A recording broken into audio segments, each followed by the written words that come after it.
all for joining us today for o²S²PARC for Smarties, Simple Model Discovery, Execution, and Development. I'm Katie, in case I haven't spoken to you personally before. I'm an application engineer at the o²S² Foundation, and we are also called the Sim Core, the Simulation Core for the CRC. And we are trying to make some tools that are useful for the rest of the Spark researchers. And one of these is the o²S²PARC platform. So our goal today is to give you an idea of how to find models and simulations from directly the Spark portal, access those models on o²S²PARC, and execute those models to obtain those results. So these models could be ones that we have uploaded ourselves, or ones that have been contributed by other Spark researchers. Then I'll show you how to do some simple code development directly on the o²S²PARC platform, and even interface between o²S²PARC and... No. Hello? Sorry? Yeah, and we will show how to interface between o²S²PARC and also GitHub or GitLab in case you're using a version control system. And finally, you will rule the world of computational modeling once we are done with today. So exciting stuff. Cool, so I'm just going to do a quick review of, of the GUI elements of o²S²PARC in case you didn't see our previous webinar or you haven't had any experience previously of o²S²PARC. There's the login page, which is how you get onto o²S²PARC. Then there's the dashboard, which shows you your own and template studies, and template studies are ones that are contributed by other Spark researchers, generally speaking. Your studies are the ones that you visit or modify, and they could be copies of the template studies that were contributed.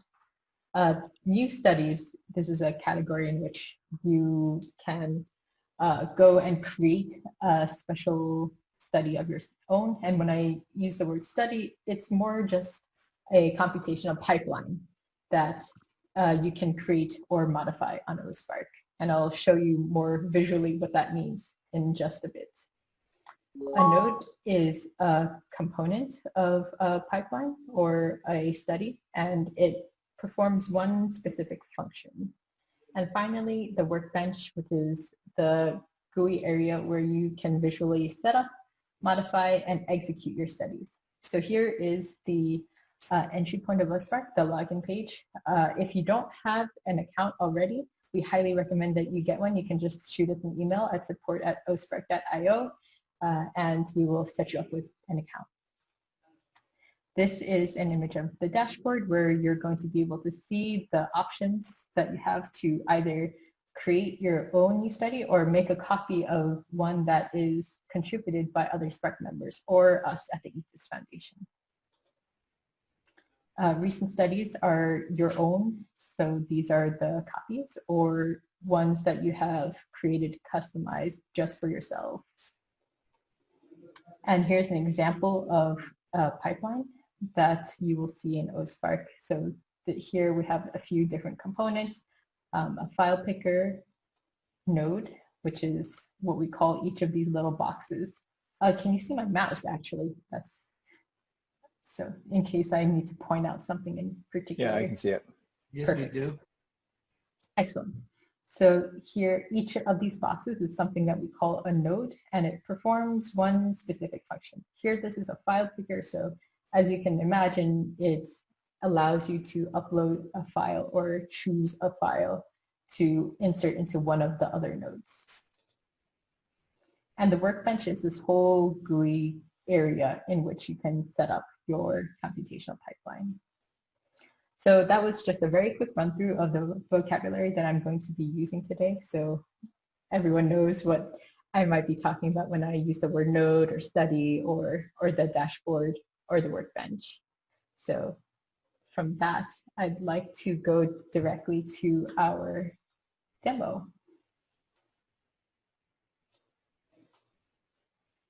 So as a Spark researcher, hopefully you already know about the Spark portal.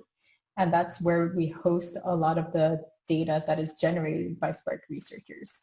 And it's located at sparc.science. So if you go directly there, you'll see our homepage and you'll see different news items or how to search for data. So that's what we're most interested in today, is how to find data. And here there are different ways to browse for data. You can browse, for example, the data sets, the Oregon's projects, or simulations. As we are o²SPARC, you might expect we're most interested today on browsing the simulation data. So if you click on simulations, you'll get a list of the different published simulations that have been contributed by other SPARC researchers or ETHIS Foundation. And going into one of them, you'll be able to see a description about what that simulation or model is supposed to give to you. And also you'll have the opportunity to run that simulation. So when you click Run Simulation, that'll take you directly to o²SPARC. Now, if you don't have an account, what we'll do is create a temporary one for you. So it has a random name and it's temporary. So once you leave o²SPARC, this does not persist after the fact. Oh, by the way, this is a video so that I could focus on the talking part and not multitasking. But if there's any lag, which I imagine Zoom has, and what I'm saying doesn't seem to match up at all with what you're seeing, then let me know and I'll try to resynchronize. So here we see some study information about this anatomical model viewer, and this is something that was contributed by the ETHIS Foundation to allow you to explore the human anatomy. And it's based on a three-dimensional viewer called ParaView, which is a different open source software component that we onboarded onto o²SPARC. Here what you can do is, since it is linked to one of the human models that was contributed, we can visualize different anatomical components. Here we see the bones, and you can pan, rotate, zoom in order to explore it more intricately. And you can add from a whole list of different anatomical features. Since we're SPARC, we're interested in the peripheral nervous system. And ParaView gives you a lot of different tools that you can use in order to visualize or manipulate three-dimensional models. So here what I'll do is just color the nerves in blue so that you can see them more easily and differentiate from the bone. And panning and rotating all works, so you can inspect the different areas that you would like. Again, there are a whole host of different tools that you might be able to find on ParaView, and also a whole host of different anatomical features that might be of interest to you or your research. Now, if you go back to the actual workbench, you'll see two different nodes. One is the file picker, which is injecting the anatomical model data into this three-dimensional ParaView service. But as you are an anonymous user, you cannot access even more studies from the dashboard. So you cannot go to the dashboard as an anonymous or temporary user. So what I'll do here is actually log into my own personal o²SPARC account in order to show you the other features. Once you will have your magical o²SPARC passport to computational modeling heaven, you will be able to do the same, see the new studies, which are a lot of different templates that either we or other SPARC researchers have contributed, or build your own model from scratch. So here we will show you the Camber cardiac model, which you basically can make a copy of for yourself. So as you can see, when I clicked on that template, it doesn't bring me inside the template, it creates a copy of it for me. So if I were to try to modify something inside of there, that stays with me, and that doesn't change the template at all. And this is something that we implemented so that you can use and reuse the models of other SPARC researchers without actually having to keep it static and having what you do impact what other people have. Great. So that is my copy of the Camber cardiac model. Now, going through all of the different models that I have, probably if you are signing on for o²SPARC the very first time, you will not have a lot of different studies inside that area. Now, going back to the Spark portal, since I logged in on o²SPARC, if I try to look at a different study and run that simulation, it'll take me to my own account. So it automatically kept me logged in. If I want to log out, I can do that as well. Here is a simulation GUI that you might already be familiar with. I've demoed it in our previous webinar, and it is a cardiac compound nerve action potential that was contributed by Matt Ward. Now, what I haven't done in the previous webinar is show you how you can actually modify certain things for yourself. So let's say you have looked at the study and you're really interested in it and you want to further analyze the data. What you can do is use one of our newly added Jupyter notebooks. And the name of this one is called Jupyter Octave Python Math, which is very long, but it's supposed to be very descriptive of what is inside. So as you can expect, it is a Jupyter notebook, and once you enter into the GUI of this, what you can see is a choice of different notebooks. One is the Python one, and one is Octave kernel.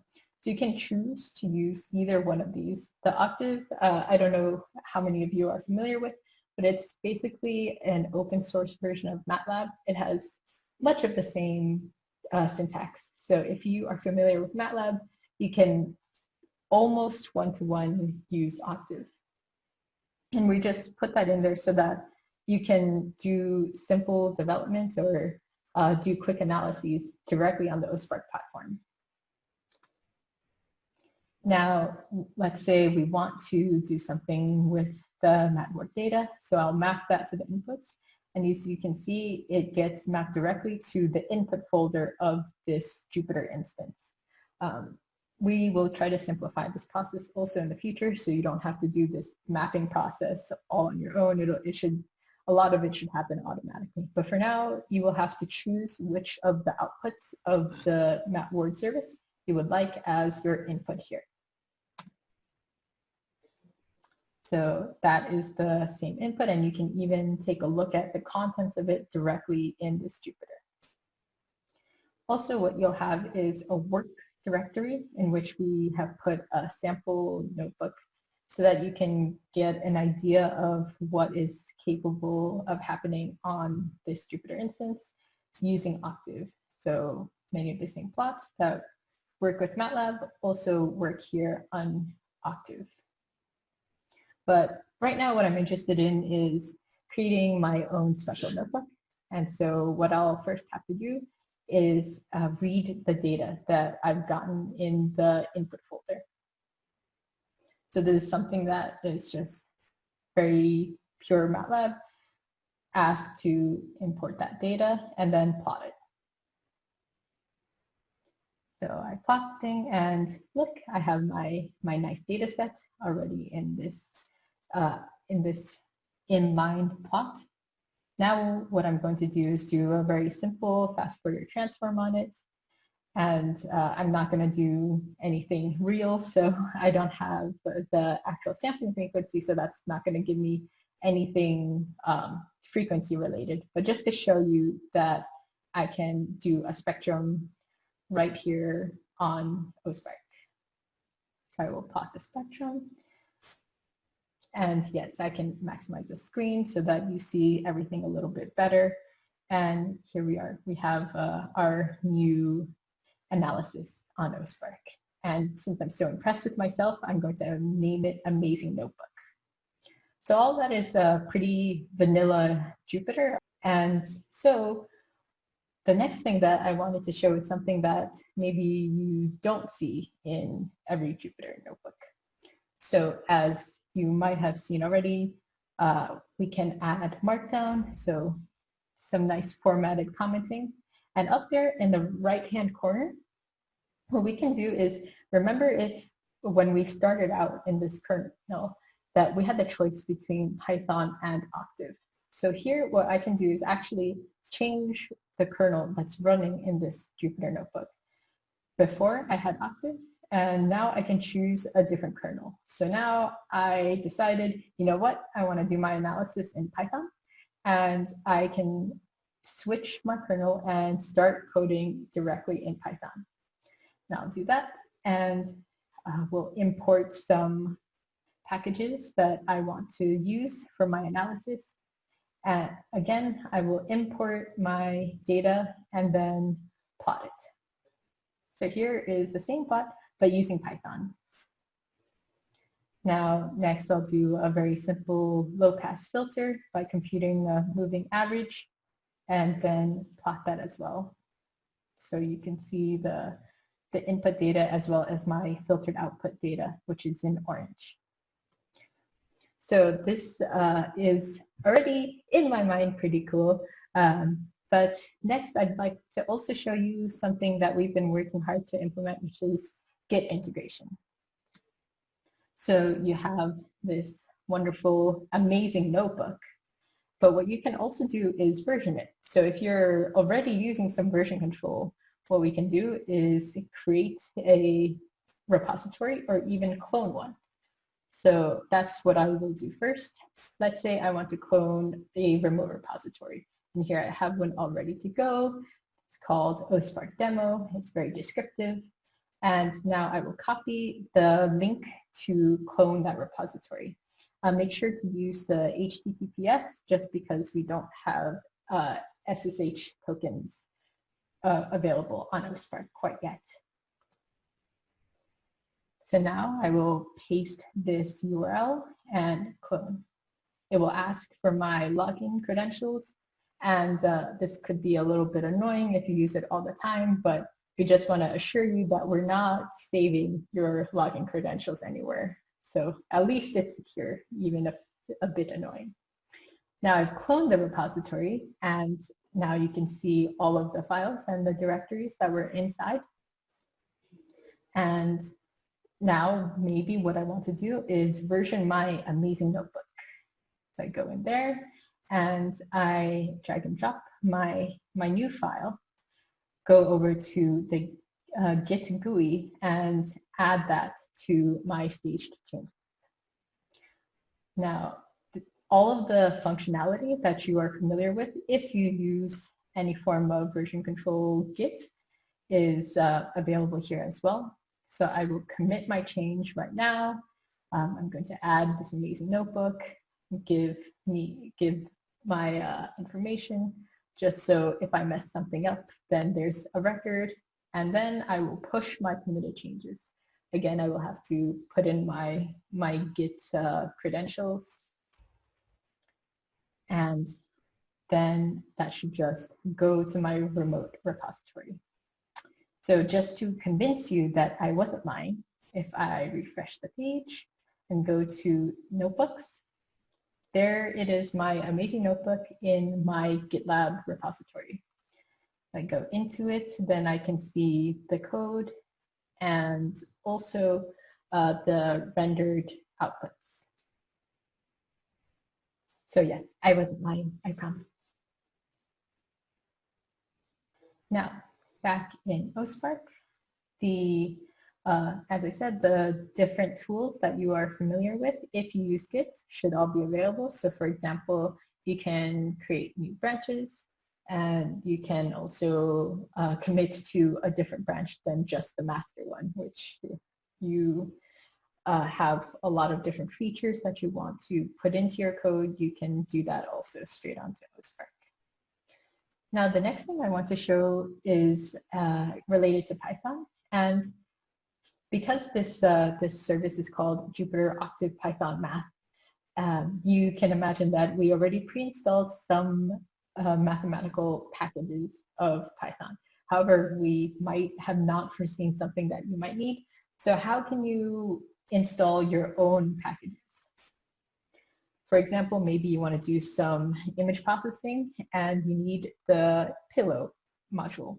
and there is no pillow module right now in this notebook, and so I get this module not found error. What do I do? So what we have implemented is giving you access to the terminal, where you can do a simple pip install. And this is basically an entire Linux environment. You can use, so for now we have to use the virtual environment, but soon we're going to fix it so that it's a little bit more straightforward. It'll be a straightforward pip install as opposed to .van bin. So now I've installed my new pillow package. I'm going to import it, and now I don't have that module not found error anymore. So this could be very useful if you need some special module that we have not installed previously. And now going back to the dashboard, after I've made all of my edits, maybe I want to change the metadata of the study more because it was copied directly from the Matt Ward study. Now I'm going to add, look, it does some post-processing because I've done this magical stuff in my amazing Jupyter notebook, and I can save that. So that's the end of our demo of some new features in o²SPARC. And let me go back to this present. So just to go over everything that we've done today. First, we've shown how to access models with or without an o²SPARC account on the o²SPARC platform. You can look at these up on the Spark portal or directly on o²SPARC itself. Then you can interactively explore these models on o²SPARC with the use of Jupyter notebooks. Currently, we support Python and Octave, but if there's need from the community for other kernels, then we are more than happy to work with you and try to get those in as well. Now, we also have taught you how to install your own Python modules in the case that we didn't install one that is very important to you. And finally, we show how o²SPARC is fully connected with GitHub or GitLab. So if you want to do version control, or if you're already using it and you would like that to be integrated into o²SPARC, well, there you go. So finally, here are the resources that might be of use to you. We have some documentation on docs.o²SPARC.io. If you don't have an o²SPARC account yet and would like one, which we highly recommend, you can shoot us an email at support@o²SPARC.io. And you can find our GitHub repository where we do a lot of our code development at github.com, ETHIS Foundation, and o²SPARC SimCore. So I know that was pretty quick, and I would like to ask if there are any questions about anything that I've shown today, or even something that you're curious about that doesn't exist yet. Yeah, thanks, Kit. I do have maybe a couple of questions. They may not be very related to exactly what you just showed, but maybe some broader level questions about the o²SPARC platform. And the first is, so right now it's sort of restricted within the Spark, being used within the Spark community. Is that correct? So the intention is that it would be for the public as well. For right now, we have kind of steered it towards the Spark community, right, but that's not meant to be the case for forever. It's more that it was under development and it changes quite a lot, so we didn't think it was quite public ready, but that's not so is the model then in the future that it will be free, it will be open and freely available to the public in the future? Or will there be charges, or how will that work in the long term? Right, so we don't have a full roadmap on how free everything is going to be. So for now, with the usage that we have now, we can provide it for free. But for example, if someone comes in with a few terabytes of data that they want to process on o²SPARC, then there might be some sort of limitation. So either we would put like a limit to what you could do on there, or what we could do is say, all right, so since it's going to be deployed on AWS. We can say, all right, so if you want to do these things, you would have to pay for it yourself, something like that. We don't have an established cost structure. I would say all that I could say for right now is that it's now free. And I guess it would depend on how much usage we see in the coming year or years. Sure, that makes sense. Maybe one other quick question would be, because I know I'd seen this before, I think with I forget if it was in a previous webinar, but there was some, I know Matt Ward's viewer has been used as an example a lot. And if I remember, there was some comment about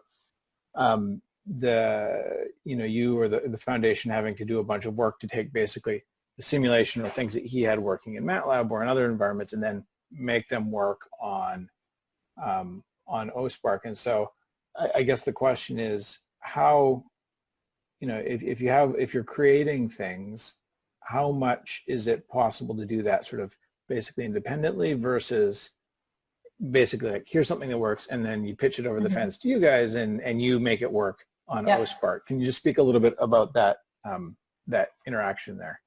Yeah, for sure. So I think this highly depends on what you throw at us over the fence. So I would say that GUI components that need to be very interactive, those are ones that we are least able to easily onboard. Given that we are actively working on trying to make that process simpler. Now, the more simple case is things that just do computation. So for example, if you have some MATLAB code, MATLAB is a little bit tricky because it is licensed software, and so we cannot provide it completely free. We have different solutions for that that we're thinking about, but for the moment, it's not super easy to do. So what we end up doing is we can compile that MATLAB code into an executable and then stick it inside one of these nodes that you can then run on the o²SPARC platform. And this process is not very difficult. So if you don't have a GUI component in that, it's pretty straightforward to compile it and then deploy it onto o²SPARC as a node. Okay. Yeah, so it kind of depends on what it is. And it's not, and I just gave the MATLAB example because you mentioned the thing about Matt Ward, but this could be any language. But, but as maybe a simple example, if you had something that, it was reading in a file and producing numbers as the output, and that thing was entirely working within Python, that sounds like from what you were showing today, that would be basically completely transparent. You could just, and it would just work on o²SPARC without any interaction from you guys having to do anything special. Right. So if you have like a repository of Python code, you can just clone that into one of these notebooks, run it, and that should work out of the box. I'll maybe ask one more question then, because I was wondering about this too. So if we have data sets that are up on sparc.science or Blackfin Discover, are those, do you sort of already have access to those things within the o²SPARC platform? Because we've got a data set up there that's like about a terabyte. Is it sort of there already and it's going to be fast to operate with? Maybe it's, so I don't know if it's a question about speed or access or what, but maybe you can say something more about that. Yes, so we have something that's not production ready. So I don't want to say, oh, we definitely have this, but what we're working towards is something that Blackfin and we have already tried laying the foundation for. So Blackfin allows API tokens, and using these API tokens, we can directly access certain repositories that exist there. Basically, you create a secret and a key, and you can copy those things into, I can actually maybe show. So here in preferences, under security, there is API keys. So right now I have that actually already connected to dat core, meaning that when I look at data, I might have disabled it actually on this account, but if you have created the API key here, and here we go. these are from DATCOR, from the ETIS Foundation portion of DATCOR. So I belong to two different, forgot what they call it, organizations, I think. This is actually coming from DATCOR. However, for now, we don't have a way to put it back into DATCOR, and that's something that we would like to integrate as well. Hello, I have a quick Yes. thing. I remember when I interacted with the very, very early version of this platform almost a year ago, I believe. There were discussions regarding the possibility of allowing some users, at least, to create their own Docker and have it uploaded so one can create their own let's say Jupyter environment with all the necessary libraries and everything like that, and the kernel of the choice. Is it possible right now to do something like that? Do you see this as something that could be automated, or one would have to basically do it by contacting you guys directly and then I don't know, providing a link to where the particular Docker sits in the cloud, and you would be able to create such a custom environment for a particular user? Right. So you said putting this inside a Jupyter. So does that? Well, did not you have inside Okay. Jupyter, but basically, if I wanted to have my own Docker with my own kernel for a particular language, and then all the necessary libraries, right? And therefore, I would have my own Jupyter environment. I remember that almost a year ago, that was possible. I interacted with somebody who actually uploaded one for me, but I don't know if this is now done in a way that it's easier. Yeah. So there's a few different ways to submit your project. So one is like just the straight source code. If you have a Docker image already, so it has the full environment that you're talking about, then that is pretty simple for us. Right now, nothing is completely automated. There's no way that we can just, that you can do it without any of our knowledge or intervention whatsoever. And this is partially a security thing, just so that people don't submit stuff that no one has looked at and no one verifies that it works, or maybe it's a virus or something. So I don't foresee that. I don't foresee us leaving the loop completely in the near future. However, a lot of things are partially automated. So one thing that will probably be the subject of our next webinar is how to submit a new service or a new node. And this is the GUI form that we have already for that. What you can do is give us a description of what it does, and if, for example, you have the definition of environments and everything in a repository, you can give us the URL of the repository and we can take it from there. So there are lots of different ways to go about it. It sounds like you have a code project that you already know the environment and everything, and you want to be able to give people access to interact with it using a Jupyter service? Well, the project that I was working with you guys over a year ago required specific stuff written in R. And you guys had a Jupyter environment for R, but it was kind of an older version and it didn't have a huge bunch of libraries that were needed. So you could obviously install them every time, right? But it was inconvenient if somebody wanted to actually use this, because 90% of the time was spent on reinstalling the libraries. And I remember that I prepared one and with the help of I don't remember the name of the person on your side, but with the help of somebody, that was possible to be embedded. But now I see that you have this automated form, which obviously means that somebody will have to verify the actual Docker. But basically, instead of sending emails back and forth, I could, in theory, right, fill this thing, put the link, and then just wait till somebody verifies that this is all okay and it's not going to create a havoc and destroy the entire cloud and stuff. And then the process is to a certain extent automated, although it is manual because it has to be verified, but it just requires me to fill the form, right? That's basically what it. Yes, so that's definitely what we're working towards. We don't have that completely streamlined right this moment, but I can say that this is exactly what we're trying to get to.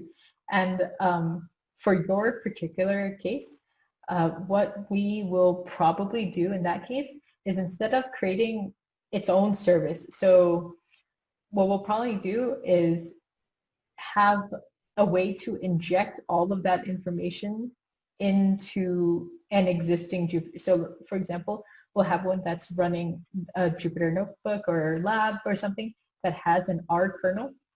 Then what we will inject is also not only the code, but also the dependencies. So then that can, so a list of dependencies. So that way we don't have so many copies of images that all are the same except for example, a list of dependencies. Does that make sense? It makes absolute sense. Of course, that would be probably the most optimal solution, unless there is some very sort of crazy particular setting. So the optimal solution would be to create like a long list of things that have to be available, and basically if somebody opens a Jupyter notebook and needs a particular library, it will be there, right? And even if this list is super long, doesn't matter, because all of those libraries are not going to be loaded automatically. They will be just available. Sort of like what you showed with Python, right? That certain libraries should be just out there instead of being downloaded on demand, right? If they are just loaded into the memory on demand, that's fine, but if it requires installation from the outside source every time you run a module that it's going to sort of clean itself up after the user is done, right? It creates obviously a huge time issue, because it takes forever to reinstall everything if the environment recreates itself and starts from zero every time. That's right. Yep, we're definitely, that we have foreseen this problem, and as a beta tester, you have helped us with this as well. So thank you very much for donating some of your time to attend the webinar today, and have a great afternoon, morning, evening, wherever you are.